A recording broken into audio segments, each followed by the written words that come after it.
ni Perkin? Okay. So, sa kwento kanina, ang pangalan ng main character natin ay si Perkin.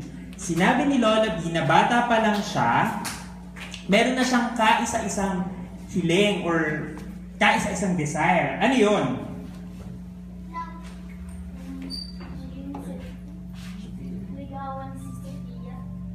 Ligawan si Sofia? Accepted ba? Okay. Yes, ligawan si Sofia. Meron pa tayong 7 questions. Okay, so bata pa lang siya, gusto niya na mapasakan niya yung puso ng kanyang kapitbahay nilang si Sofia. Pero meron din siyang best friend dun sa story. Anong pangalan ng best friend ni Perkin? Si Kuya. Anong pangalan mo, Kuya? Michael po. Hi, Michael. Anong pangalan ng best friend ni Perkin? Gina po. Gina. Gina po ba yung sagot? Gina. Okay.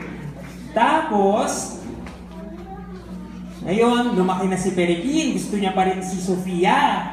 Ngayon, nagtatrabaho na si Perkin, syempre, kasi kailangan niya ng mabuhay, gano'n. Meron siyang junk shop. Kasama niya si Gina sa junk shop. Ngayon, isang araw, meron silang naka-encounter. Ano yung na-encounter nila? Kuya? Isang batang grasa. Batang grasa? Taong grasa? Batang grasa. Okay, accepted na po. Okay. Yung taong grasa, nanghingi siya ng pagkain kina Perkin tsaka kay Gina. Ngayon, niligan siya ni Gina tsaka ni Perkin. Tapos, dahil sa kanilang kabutihang loob, merong binigay sa kanila at ano yun? Plauta? Plauta ba? Plauta ba?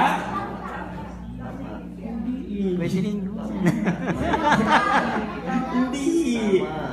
Hindi. Parang mas maliit yun eh sa plauta. Anong tawag? Anong tawag? Ikaw, little girl. Ano po? Ikaw na lang. Ay, ikaw. Flotin. Flotin po kasi oh, sige. Kasi maliit na plauta. Ganun pala. Ilan ba yung questions? Ilan ba yung po? Dalawa na lang. Okay, so dalawa na lang ang question. So, eto mahirap. Ano ang bagong programa ng TV5 tuwing Sabado na nagkikwento ng mga classic Filipino folktales? Ano, nandyan lang siya sa paligid. Nandyan lang yung sagot sa paligid.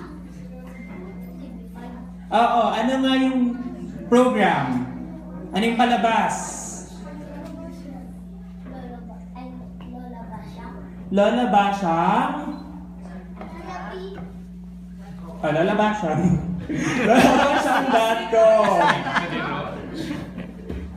Anong oras siya tuwing Sabado? Marami ka ni. Ikaw. 7 p.m. Okay. So, ano na po? Okay, thank you very much. Pero dahil lahat nakinig, mamaya lahat ay makakatanggap ng goodie bags from TV5. Yay!